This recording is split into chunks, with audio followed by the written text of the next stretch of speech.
Vamos começar, claro, com a eleição municipal de São Paulo, a eleição mais polêmica dos últimos tempos. Ricardo Nunes, do MDB, e Guilherme Boulos, do PSOL, vão disputar o segundo turno das eleições em São Paulo. O Boulos deixou pelo na cerca. A disputa no primeiro turno foi a mais apertada da história da cidade. Nunes conquistou 29,48%. Olha, e Boulos teve 29,07%, uma diferença de 0,41 ponto percentual.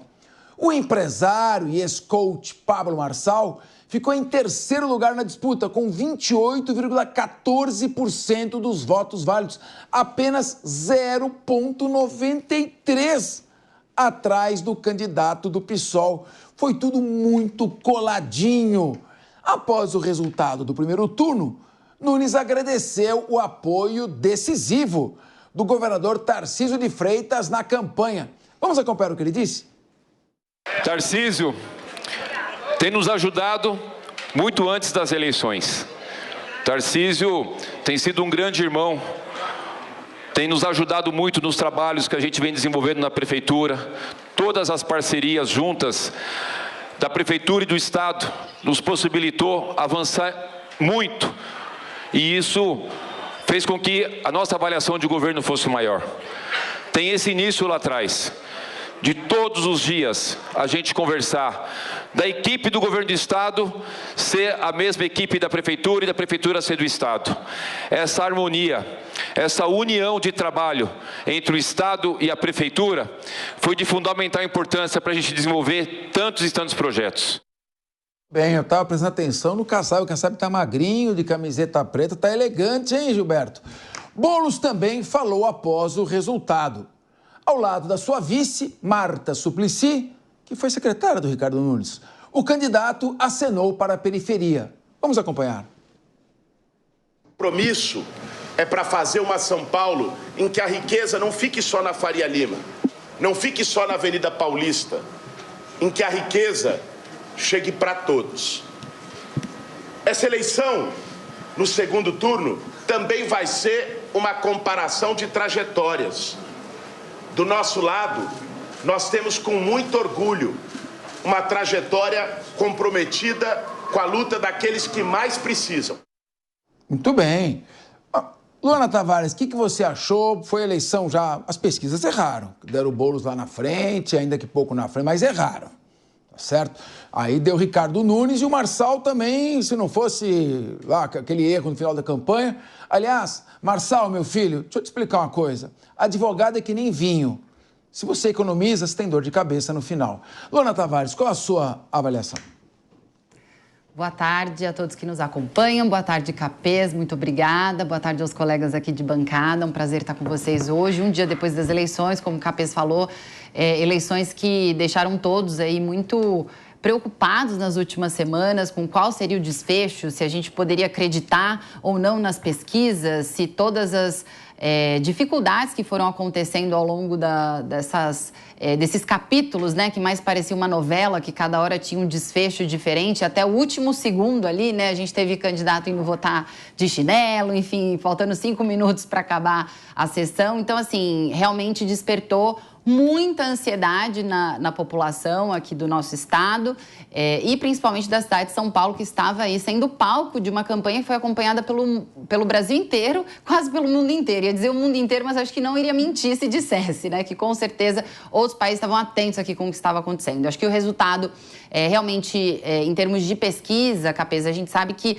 cada vez é mais difícil a gente confiar, né? A gente já teve vários cenários de campanhas importantes, governo do estado, campanhas presidenciais, onde a gente olhava ali um resultado um dia antes da eleição e era completamente diferente daquilo que a gente via nas urnas. Então, óbvio que essa surpresa faz parte aí da avaliação, mas acho que é importante a gente trazer um pouco do cenário, do que isso representa para o cidadão O que isso muda, né? O que vai acontecer agora na nossa vida com o segundo turno aqui na cidade de São Paulo, com Nunes e Boulos, e também uma análise de como que esse cenário político afeta o desenrolar das campanhas e dos planejamentos que vão ser feitos aí para 2026. Eu acho que essa campanha, a prefeitura, ela foi um grande trampolim, um grande teste aí para os partidos em termos de para onde iria, né, a força política que vai ser a motriz para 2026, quais seriam os partidos que teriam mais condições de fazer cadeiras, né, principalmente nas prefeituras importantes, nos grandes centros.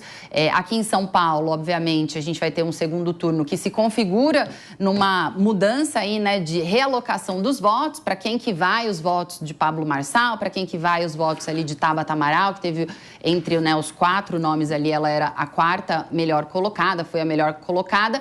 Para onde vão esses votos? Então, obviamente, a gente já sabe aí quem estava mais alinhado com o outro em relação a esse match, né, de para onde vão os votos. Uma parte dos votos que Marçal teve, obviamente, né, uma grande parte, se não a totalidade, para Nunes, e Boulos pega ali um pouco do voto que ainda foi para Tabata Amaral, né, das pessoas de esquerda que ainda tinham uma visão mais moderada e votaram nela. Então, o cenário se configura aí com muita força para Ricardo Nunes. Bom, Ellen Brown, você sabia que a Tabata Amaral, ela ficou em 4º lugar na corrida pela prefeitura. Ela já anunciou apoio ao Guilherme Boulos. Eu até achei que ela fosse liberal. Enquanto isso, o Pablo Marçal deixou a porta aberta para uma aliança com Nunes e sinalizou que o apoia se ele se comprometer com algumas pautas. Vamos acompanhar o que disse o Marçal? Ele pegou muito pesado com a minha pessoa, foi muito injusto comigo. Eu entendo que é coisa de marqueteiro isso. Eu não sou homem de carregar mágoa, de carregar raiva, mas pelo bem comum, ele entendendo, né, sobre... Ele já sabe que da minha parte eu não preciso de cargo, eu não preciso de absolutamente nada disso. Então, colocar a educação financeira nas escolas, colocar a empresarização para rodar, né, porque o empreendedorismo liberta, fazer as escolas da cidade de São Paulo se transformar em escolas olímpicas. Se ele considerar isso, a gente pode conversar numa boa. Ellen Brown, você que já cobriu diversas eleições, eu quero saber de vocês, número 1, será que aquele incidente da certidão falsa lá, daquele documento falso, laudo toxicológico falso, que levou à retirada por 48 horas das redes do Marçal, irritou alguns eleitores, você acha que isso teve alguma influência? Porque foi 50 mil votos para cá e para lá. Eu nunca vi uma eleição por causa de 50 mil votos, a gente não ir para o segundo turno. Em segundo lugar, o apoio do Marçal é importante ou, naturalmente, os seus eleitores já vão votar no Ricardo Nunes porque tem um antagonismo com o candidato Guilherme Boulos? Essas 2 perguntas para você analisar. Então, vamos lá, Capês. Eu gosto de falar do ponto de vista onde eu entendo. Eu hoje trabalho muito com qualitativas para os partidos. Então, o que eu olho? Qualitativa é assim, a gente ouvir as pessoas em profundidade, o que elas estão dizendo sobre cada candidato. Então, a gente vai acompanhando as mesas, vai ouvindo, olha, as mulheres, classe C, tem mais essa percepção, os homens, essa percepção. E aí, o que a gente vai captar, a questão do laudo falso, a gente vai captar essa semana. Não dá para captar, foi na sexta-noite isso, né? Então, assim, isso é uma coisa que a gente vai acabar sentindo mesmo, como isso pesou ou não essa semana. Embora eu acredito que tenha pesado, sim. E tem mais um porém nessa história do laudo falso, né? Era um laudo evidentemente falso. Todo mundo, todas as fontes com quem eu apurei, conversei naquele momento, ficaram se perguntando por quê? Por que um laudo evidentemente falso, cujo alerta o candidato recebeu de seus advogados antes, né, de não largar aquilo, seria largado ali correndo o risco de uma cassação? Que estratégia foi essa? Parece, muita gente está apostando, né, que o Marçal tinha na sua corrida, na verdade, a corrida de prefeito como meio e não como fim. Isso foi uma sensação que muita gente ficou. Esse não era o fim. Assumir uma cidade como São Paulo é uma dificuldade. São 111 bi de orçamento, são 32 subprefeituras, é dificílimo isso, né? É óbvio que, por exemplo, ele fez alguns apoios, alguns acenos no Brasil, ajudou lá em Curitiba a grande descoberta dessa eleição. Acho que o grande Pablo Marçal dessa eleição é a Cristina Gremel lá em Curitiba, que recebeu apoio de Bolsonaro, recebeu apoio dele. Lá ajudou. Mas em Goiás ele não fez muita diferença com quem apoiou, né? Aqui ele não elegeu nenhum vereador. O candidato Gustavo Gayer ganhou em Goiânia, né? Em Goiânia? Vamos dar que ele apoiou, né? Não levou. Ele apoiou vários, não levou. Aqui ele não elegeu nenhum vereador. Então, não me parece, não sei se o apoio dele declarado vai levar ao voto, porque quem votou no Marçal não vai votar no Bolo, gente. Então, isso já é muito óbvio. A outra pergunta que você me fez era sobre do laudo, e se o laudo influenciou, se foi que as pesquisas qualitativas vão dizer agora nessa semana, e se o apoio dele, se ele vai apoiar ou não, faz alguma diferença, né? É isso. Eu acho que talvez o que tem influenciado mais foi a live do Bolsonaro com o Melo Araújo do que o laudo ali naquela sexta-feira. Essa live eu acho que pesou muito mais aí para o Ricardo Nunes, por exemplo, do que essa ação que ainda está muito nebulosa, Henrique Kriegner, qual a sua avaliação? Você acha que se o Pablo Marçal, por exemplo, disser eu fiquei muito magoado, peço que anulem o voto, isso pode atrapalhar? Ou, de qualquer jeito, as pessoas os eleitores de Pablo Marçal vão olhar Boulos como o Papa olhou Átila Uno? Como você imagina que isso vai ser feito? E te surpreendeu a declaração da Tabata Amaral? A Tabata indo em direção ao PSOL numa trajetória mais socialista do que liberal? Zero surpresa, Capês. Para mim, ela trouxe ali a evidência de um trabalho que ela já tem mostrado cada vez mais e uma reputação em meio à esquerda que ela tem tentado reconquistar desde a votação da reforma da Previdência, que ela apanhou pesado por ter sido a favor, e ela sofreu uma rejeição muito forte por parte da esquerda brasileira. Até hoje sofre, né? Então, muitos ali se aliançaram ao Boulos em primeiro turno justamente por não ter encontrado na Tabata esse acolhimento aí das pautas de esquerda. Agora, eu acho muito difícil o Marçal não ter não acenar em direção ao Nunes. Ele, inclusive, já falou que se o Nunes adotar duas principais propostas, que são as escolas olímpicas, como a gente viu aqui, e também a questão da empresarização, né, que é o termo que ele tem usado, o termo que ele criou, na verdade, colocado isso, então que ele conseguiria conversar numa boa. Essa foi a expressão que ele usou. O que conflita muito com o discurso da campanha. A gente sabe que na campanha cada um tem o seu papel, cada um é o seu personagem, mas na campanha ele era veementemente muito claro ali, dizendo que Nunes era um criminoso e que deveria ser preso pela Polícia Federal. Agora ele está disposto a conversar até com alguém, então, que deveria, nas palavras dele, ser preso pela Polícia Federal. É interessante, eu acho, as pessoas que estão acompanhando a gente, acompanharem também essas mudanças de discurso para a gente ver o que é que resta. A gente falou muito disso, Capês, aqui durante toda a campanha, que as redes sociais já não são mais utilizadas para retratar uma porção da realidade. Elas são utilizadas para criar uma realidade alternativa. Só que a realidade alternativa, em algum momento, ela se colide com a realidade do que de fato é. A realidade, ela é uma só. E nesse momento das urnas, é aí que a gente vê. Quando o discurso das redes sociais, pessoas que eram candidatos a vereador, que tinham toda dizendo, eu estou eleito com o Marçal, estou eleito com outro fulano, outro candidato, e de repente abriu a urna, não estavam. Então, a realidade prevalece. Eu acho que tem um destaque forte que a gente precisa mencionar ao papel do governador Tarcísio, que se posicionou junto com o aceno do presidente Bolsonaro, quando o presidente Bolsonaro disse, Tarcísio, segura um pouco, Tarcísio continuou e apertou o pé ali no acelerador, e outros também momentos que ele trouxe ali o próprio tom, saiu um pouco da figura gestor, pragmático, para entrar mais na figura política e conseguiu equilibrar os ânimos aí, apesar de ter adquirido, sim, uma certa rejeição. Guilherme Mendes, o Pablo Marçal, pouca gente conhecia o Pablo Marçal, o que ele pensava, o que ele falava, fisicamente como ele era, família dele, ou seja, quem era Pablo Marçal? Uma incógnita. A maneira como ele se comportou nessa eleição e ele ter quase ido ao segundo turno pode indicar que no Brasil de hoje não há espaço à neutralidade? Ou você tem que ser muito amado e, consequentemente, muito odiado, ou se você for simplesmente tolerado por todos os lados, não há lugar para você. Mas para o segundo turno, é melhor ser neutro, só que o neutro não chega até o segundo turno. Como você vê essa questão e o exemplo Pablo Marçal para a política daqui em diante? Boa tarde, Capês, amigos da audiência. Bom, primeiro eu tenho que fazer uma digressão para falar um pouco do que vocês colocaram sobre as pesquisas. No meu entender, as pesquisas acertaram em cheio, foram precisas. Haja vista que o apontamento da Quest e do Datafolha dava a Guilherme Boulos com 29%. Ele teve 29%. dava Ricardo Nunes com 26 na Folha e 28 na Quest. Ele teve 29 dentro da margem de erro de 2%. É importante você que está em casa perceber. Pesquisa não vai dar um número absoluto. Pesquisa vai dar tendência e vai se respeitar uma margem.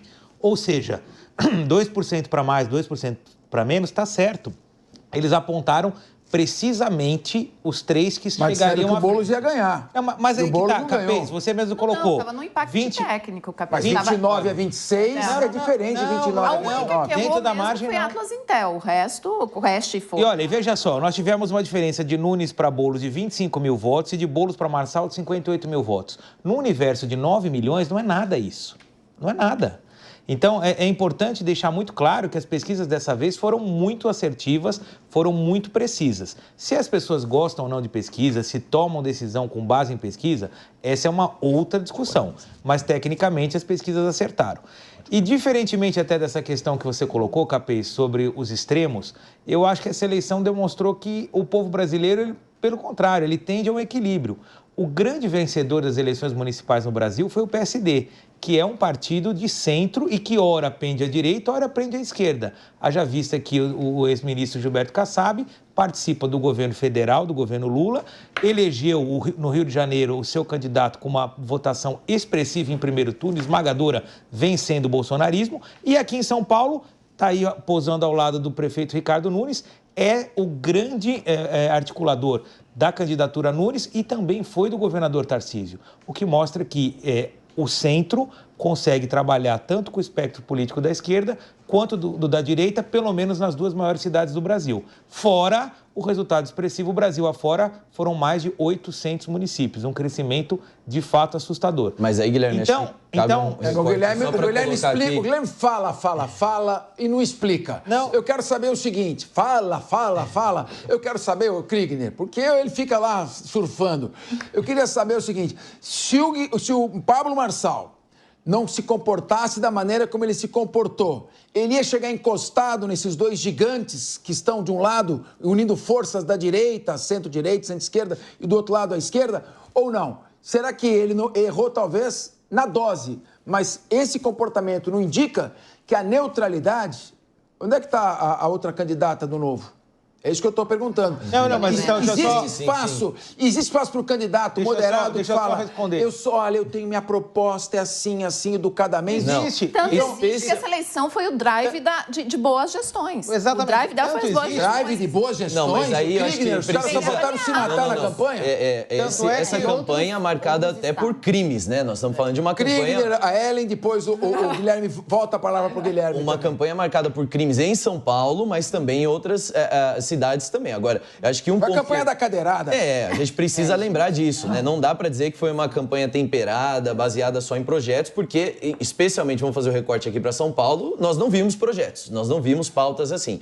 Agora, essa questão que o PSD, que o Guilherme traz, a questão do PSD, eu acho que precisa considerar o fator de que é um recorte municipal e que 89% dos municípios brasileiros têm menos de 50 mil habitantes, ou seja, são municípios que não querem tanto saber de pautas ideológicas ou posicionamentos porque estão ali batalhando com questões de orçamento, são municípios pequenos que querem saber de questão técnica. Então, não é que o povo necessariamente é de centro, é que essa eleição ela já tem um caráter mais técnico e os candidatos então, vão refletir essa necessidade. Se a gente visse essa prevalecência toda do PSD numa eleição federal, onde temas, né, na qual temas ideológicos são mais necessários aí de discussão, então aí a gente poderia concordar. Mas nesse momento, acho que não. Mas, Ellen, é engraçado. Deixa eu ouvir a Ellen primeiro, depois eu quero ver você, Guilherme, e a Luana. Só fazer o giro, depois girando a roda. Você quer monopolizar a palavra. Não, eu quero nada. Ellen, eu quero te perguntar o seguinte.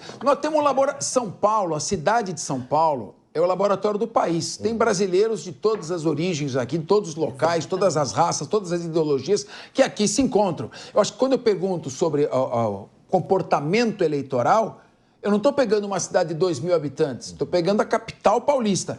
Nesse caso, me impressionou, não vi uma campanha de propósito, uma campanha de apelação, de ofensas, de agressões. Ou seja, então, será que aquele que fica neutro, que quer trazer propostas, levar propostas ao público, discutir moderadamente, tem espaço ou tem que fazer mesmo esse comportamento circense? Essa dúvida que eu tenho, eu queria ouvir você, a Luana e o Guilherme. Eu acredito que tem espaço, sim, porque a gente está falando de São Paulo, foi uma eleição que monopolizou o Brasil inteiro, a gente teve um candidato muito disruptivo e, por isso, monopolizou o Brasil inteiro. Agora, se você pega, por isso que eu falei que foi o drive das gestões bem avaliadas, porque você pega o Rio de Janeiro, você pega Recife, você pega o JHC, Maceió, obrigada. Todos Belém. Esses, né, prefeitos que estavam com suas gestões bem avaliadas se elegeram em primeiro turno com uma aprovação muito grande, votações muito grandes, o que mostra, aí concordo com você, Henrique, o aspecto que a eleição municipal é o que mexe com o nosso dia a dia, ela é muito menos ideológica, vai ter creche, vai ter transporte, é isso que as pessoas querem saber, e aí os prefeitos que estavam bem avaliados foram para lá, levaram inclusive em primeiro turno, ou já estão muito bem posicionados em segundo turno para seguir adiante. Diferentemente, por exemplo, do que dizia Lula um ano atrás, que essa seria a eleição da polarização. Não se viu isso, não foi isso. São Paulo, acho que é uma eleição atípica, chamou atenção. Eu sou gaúcha, moro aqui há muitos anos, é uma prova de que aqui está tudo isso. A minha cidade, Gravataí, no Rio Grande do Sul, tem um monte de gente me perguntando, mas e o Pablo Marçal, vai para o segundo turno? Vai para o segundo turno? Porque monopolizou pelo tipo de disruptura, de disruptividade que ele trouxe para a eleição. Mas não é parâmetro. Acho que dá para fazer política sem necessariamente você ser um demônio da Tasmânia no meio de uma eleição. O E o Tarcísio é prova disso. Tarcísio Olavo de Nunes é prova disso. Aliás, São O Paulo... Nunes ainda ganhou. Sim, Tá mais à frente. É isso que eu quero saber. Mas olha só, eu tô focado no fenômeno Pablo Marçal. O Nunes tinha uma base de vereadores enorme, apoio do governador, apoio do Bolsonaro, e ainda assim foi raspando pro segundo turno. Não quero tirar o mérito, mas espera um pouquinho. Eu quero focar no Pablo Marçal. Meu querido Guilherme Mendes, o Pablo Marçal se colocou como o mais anti-esquerda que eu já vi. Desde o Bolsonaro não vi nenhum candidato tão anti-esquerda quanto ele. E ser anti-esquerda quase o colocou no segundo turno, tendo... Nem sei quanto tempo ele tinha de televisão. Sem tempo de televisão. Muito bem. O Lucas Pavanato é o vereador anti-esquerda, incorpora a anti-esquerda. Ele vai provocar o pessoal da esquerda. Foi disparado o vereador mais votado. É nisso que eu estou dizendo. Será que ser antidireita e anti-esquerda não é um momento de polarização do país refletido na maior capital deste país? É isso que eu queria perguntar para você, Guilherme, sem fugir da pergunta. Claro que não. Acho que você citou dois exemplos de dois grandes candidatos que conseguiram juntar votos, só que eles também têm um outro ponto em comum. Eles são popstar da internet. Esse é o ponto. A questão aí não é ser anti-esquerda ou anti-direita, a questão é a facilidade de se comunicar no meio digital. Tanto Pablo Marçal quanto Lucas Pavanato são estrelas da internet e cada vez mais a internet mostrou que tem acesso e tem capilaridade e que leva o eleitor a votar. O mesmo aconteceu com João Campos no Recife. Apesar de ser um jovem moderado, com uma trajetória diferente desses dois, porque tinha um histórico político familiar considerável, ele era muito presente nas redes sociais. E ele próprio disse, tanto é que a alcunha dele era o prefeito TikToker. E ele conseguiu uma vitória avassaladora, com um estilo totalmente diferente desses dois. Ele fala manso, ele é simpático, ele é sorridente, muito efetivo nas suas políticas públicas, e o povo foi lá e o outorgou o segundo mandato com muita folga. Acho que aí, Capês, a questão não é ser estridente nas críticas, no radicalismo, então no espetáculo. A questão é estar presente ou não, ou saber estar presente nas redes sociais. Pablo Marçal é um fenômeno da comunicação, seja ela da comunicação política ou da comunicação empresarial. Mas ele já juntava... Guilherme, novamente... Antes de estar na política. Mas novamente, Guilherme, se ele soube se comportar nas redes sociais... porque ele se comportou nas redes sociais como anti-esquerda. É isso que eu tô... Esse é o ponto. Henrique Krieger. É o ponto. Ele já era um fenômeno. Ele já era um fenômeno de rede social antes de se colocar... Não, pera um pouquinho. Ele era um fenômeno nas redes sociais, mas não começou com 29 pontos. E a pessoa não abre um perfil e se torna o fenômeno do dia para noite. Ele está nisso há muitos anos. Todos esses que a gente citou aqui tiveram posicionamentos veementes nas últimas eleições, se posicionaram e conseguiram ali se tornar uma liderança política para o público que seguia. Então, sim, é presença nas redes sociais? Mas a pergunta é, como é essa presença? Ele não é um fenômeno de graça. Agora, vou perguntar para a Luana. Mas ele não ficou... Posso ouvir a Luana Tavares? Ele não ficou famoso. Vamos ouvir a Luana Tavares, Guilherme. Lembre-se que na outra eleição ele teve mais de 200 mil votos. A eleição em que ele foi caçado. Então, veja, não é uma estreia. E segundo, ele já era muito conhecido nas redes sociais, mais de 12 milhões de seguidores, antes de ser político. O Pablo, todos os outros que a gente citou aqui na mesa, outros? já tinha o Pavanato, que nós Mas falamos aqui um agora. exemplo. Não. Um exemplo. Porque se a gente for falar, a Tabata também é uma candidata que ficou famosa com redes sociais através da eleição de 2018. Deixa eu pegar o argumento. Perde no bairro dela. Ela era da mídia perdeu no bairro dela. Não, mídia tradicional. Ela era comentarista política. Palavra comigo, por favor. Não era comentarista política. Por favor. Não era comentarista política? Como não? Luana Tavares, a não era. vai pra Voltou você. de Harvard, Guilherme, veio pro Brasil. Eu vou ter que tocar o sininho aqui da escolinha do professor Raimundo. Meu Deus! Guilherme, blém, blém, Dá blém. zero pra Comentarista. Guilherme, não fique nervoso. Liga pra Tabata aí, pergunta pra Tabata. Luana Tavares. Vamos apostar no ar. Capês, corrija aqui porque isso é fake news. A Tabata Amaral era comentarista de uma rede, inclusive concorrente à nossa. Comentava sobre política, comentava sobre ciência. Na construção do estado dela. Está feita a correção. Guilherme Mendes, por favor, eu vou ter que ser indelicado. Guilherme Mendes fez a correção, está correta a fala dele. A Tabata Amaral foi comentarista de uma rede que eu não sei qual que é, mas foi concorrente. Agora, deixa eu tá satisfeito? Vou perguntar para Luana. Vamos lá. Se é verdade o argumento do Guilherme Mendes de que basta ser um astro das redes sociais e não se comportar politicamente sem neutralidade, se nós tivéssemos uma eleição Anitta versus Neymar, porque são aqueles campeões de seguidores, cada um tem mais de 50 milhões de seguidores, e são um de direita, outra de esquerda. Garantiria a eleição simplesmente pelo fato de eles serem campeões, se eles não tivessem um discurso que soubesse embalar uma postura ideológica palatável ao eleitor? Sem dúvida não, Capês. Não é uma eleição, não é um momento que a gente vive. Apesar das eleições municipais, eu concordo aqui super com a Ellen, com o Henrique, enfim, em relação ao que é uma eleição municipal. Atuo com isso há 20 anos, sei que a eleição municipal ela está lá na ponta e realmente muito distante, né?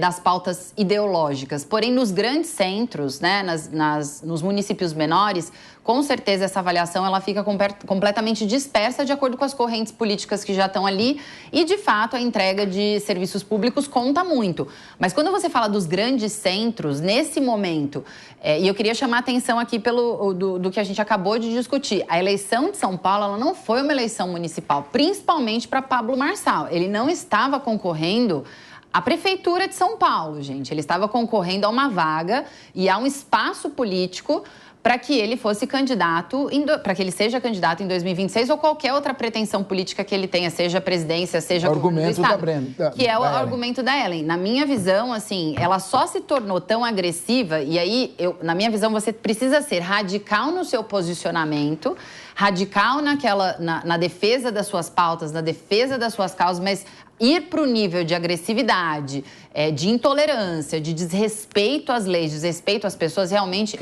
Crimes. Isso não é aceitável, isso não é desejável, isso deveria ser de uma forma muito dura, refletido após essas eleições, como é que a gente retoma a sanidade mental durante um processo eleitoral, porque isso realmente foge. Mas você não ter um posicionamento nos grandes centros, por exemplo, os exemplos que a gente trouxe aqui, Recife, né? Ali está claro que é uma liderança de esquerda.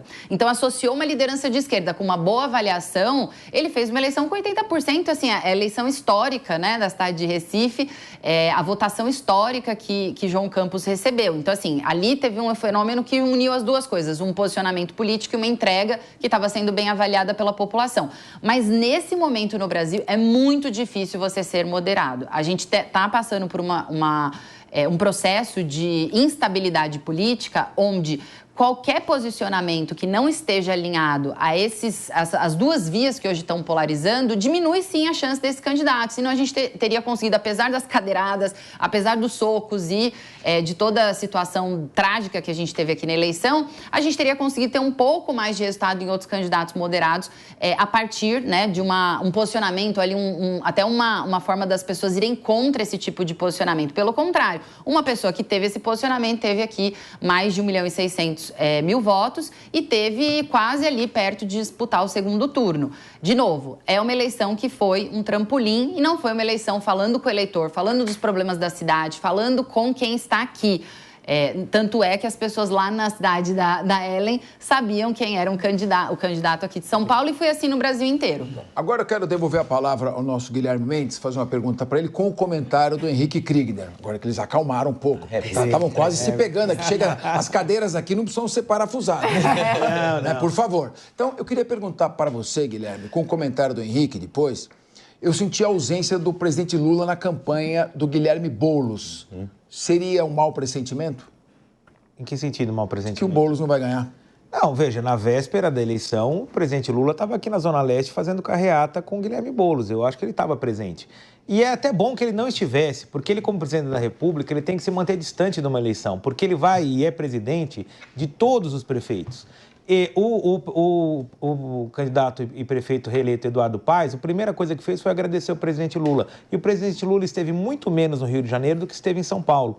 Então, acho que faz bem ele ficar distante, qualquer que seja o resultado, até porque ele, como presidente da República, vai continuar governando todas as cidades do Brasil.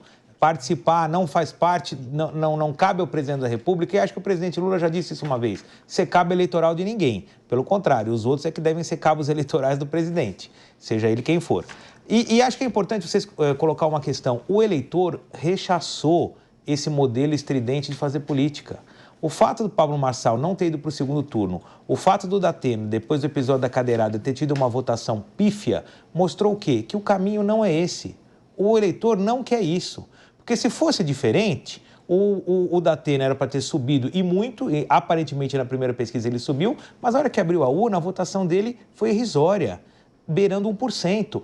E o Pablo Marçal, apesar de ter feito tudo isso, veja, o xingamento, o murro na cara, nada disso fez o eleitor se convencer de que ele seria a melhor opção para São Paulo. Quais foram as opções? Um político tradicional de esquerda, deputado federal, e o prefeito, cujo alcunha é caminho seguro. Você quer mais segurança do que isso, do que o lema é esse, caminho seguro? Muito bem. Agora vamos ao comentário do Henrique Kriegner. Parece que o desempenho de Pablo Marçal para o Guilherme Mendes foi decepcionante, pelo que eu concluí da sua fala. Queria os seus comentários. Sobre a questão do presidente, na verdade, o Boulos escondeu intencionalmente o presidente Lula por conta da rejeição também ao governo Lula nesse momento. Se o Lula estivesse em alta, com certeza ele apareceria muito mais. Da mesma maneira como o Boulos escondeu a Marta, sua candidata a vice, que apareceu em pouquíssimos compromissos de campanha, inclusive agora, surpreendentemente, mas apareceu sem não dar nenhuma palavra, né? A gente vê o oposto, o outro comício acontecendo, outro pronunciamento ali, o Nunes se pronunciando, a própria esposa do Nunes, que nem candidata ali muito mais à frente, falando, enfim, e outras pessoas ali que também não deveriam estar naquele palanque, mas estão falando. Então, o vice Boulos, do Nunes falou, ele vai escondendo as pessoas, Henrique, de uma forma muito interessante. Não vamos distorcer para as pessoas. E o que é interessante a gente colocar também... O vice do Nunes falou... aqui sobre... Deixa ele terminar. Não, eu deixo, é que a gente não pode mentir. Mas não é mentira. Não pode mentir. Não é mentira, Guilherme. A gente não pode mentir ou manipular, não podemos fazer isso. Não é a verdade absoluta. Não, mas eu estou te perguntando objetivamente. O vice do Nunes falou... Vou pedir ao Guilherme Mendes que espere... Vou pedir ao Guilherme Mendes que espere o Henrique Kriegner terminar o comentário dele. Tá. Sim. Faça sua parte, uma parte rápida. Eu quero ouvir o comentário da Ellen Brown sobre essa pergunta que eu fiz, a participação do presidente da campanha do Boulos. E peço serenidade, por favor. Então termine aqui o Henrique Kriegner, depois, serenamente, o Guilherme Mendes faz, sem acusar os outros de mentira. Aqui ninguém mente, a gente tem opiniões. O fato do Nunes, do vice do Nunes ter falado ou não anula se a Marta falou ou não. E o meu ponto aqui é que a Marta ficou como sendo uma ex-prefeita, a gente está falando do vice do Nunes sendo um ex-gestor do Ceasa, tá bom? Então, a Marta sendo uma ex-prefeita que tinha um nome tão grande na Zona Sul, que um dia foi conhecido, inclusive, sobre de Martalândia, né? Era o que as pessoas chamavam ali a Zona Sul de São Paulo. Era uma pessoa que deveria estar muito mais presente, não está. Então, Boulos tem figuras que ele foi. Na campanha de 2020, Boulos foi muito mais ativo com Erundina do que Marta. Então, nós temos que analisar que isso aqui não é acaso. Isso aqui também tem uma razão pela qual ele está trazendo. E aí, goste ou não da razão, existe uma intencionalidade por detrás disso. Guilherme, qual foi o seu aparte que... Não, é que é engraçado que são dois pesos e duas medidas. Quando a prefeita o Boulos, Marta... ele não gosta. Não é isso, não, Henrique. Não coloca a palavra na minha boca. Então vai lá. A candidata a vice estava ao lado do seu candidato na chapa. Na imagem aí, cadê o candidato a vice? Tá ali no canto. Cadê ele? Ele teve... Onde é que tá? Não, mas a ele posição... Ele está do lado? Posição, Onde é que então, eu não estou enxergando. Liga para o coordenador. Então pede o meu óculos, sei que eu não estou enxergando. Não, eu quero comentar para você. Uma instrução do próximo comício. Você que estava dando instrução para o Guilherme Boulos, eu estou só te perguntando, cadê o candidato a vice do Ricardo Nunes? Eu estou me perguntando por que Marta Pergunta, não falou? cadê o apoio? Ela está do lado do candidato dele. Que eu quero trazer o segundo ponto é, você colocou... Você mencionou você acha quem é Guilherme Boulos para esconder a participação do presidente Lula? Escondeu. Que venceu na capital. Escondeu. Venceu todas as eleições. Ótimo ponto, Guilherme. E a questão é a seguinte... Escondeu a participação do presidente Lula, escondeu e alterou o posicionamento dele a respeito Você acompanhou a agenda dos candidatos? Você acompanhou a agenda dos candidatos? O posicionamento dele a respeito da criminalização ou descriminalização do aborto. Ele escondeu muitas coisas nessa campanha que agora, então, quem tem que dar conselho para marqueteiro é você, não sou eu. Outro ponto que vocês falaram aqui, só até para trazer... Se ele concluir, eu quero ver a Ellen. Em termos até da análise, é com o Datena. O Datena, ele teve sim um crescimento de 2 pontos depois da cadeirada, né, nas pesquisas imediatas que saíram dali, e que é um fato lamentável, que ainda é preocupante o fato de não ter sido punido por isso, a gente já falou disso, mas o Datena, ele não caiu só por conta de uma rejeição da população à cadeirada. A campanha do Datena, acompanhando, você vê o Datena nas ruas por um compromisso ao dia. 20 minutos ali. Ele mesmo, quando foi votar ontem, saiu o vídeo dele falando, qual que é o nosso número, Zé? Perguntando pro Zé Aníbal. Falou que ele votou na Tabata. Falou brincando até, votei na Tabata, de engano aqui. Então, assim, o declínio do Datena não pode ser entendido somente como uma rejeição à questão da cadeirada, dizendo que a população agora está rejeitando esse modelo mais agressivo. Eu ainda acho, infelizmente, e aqui eu vou, acho que fazer um coro com o que já falaram, infelizmente que existe parcela da população, sim, que gosta do clima pegando fogo e da eleição maluquice, zoológico, né? Tá. Agora, os dois colocaram a posição. Ellen, o que você atribui? Houve uma participação? Não houve? Com relação à ausência do vice, eu vi pelo menos um vídeo do vice, o candidato a vice na chapa do Ricardo Nunes, com o Bolsonaro pedindo voto abertamente e, a meu ver, acho que influenciando nessa reta final. Eu não vi essa ausência que o Guilherme Mendes disse. No palco ele não estava, mas a gente não pode atribuir isso por querer esconder ou não. Eu queria te ouvir. Ele estava do lado do Tarcísio. Não está no enquadramento, mas está do lado do Tarcísio. Ah, então ele estava? Estava, só então vamos ver a Ellen, por favor. O Melo estava do lado do Tarcísio, mas realmente não falou.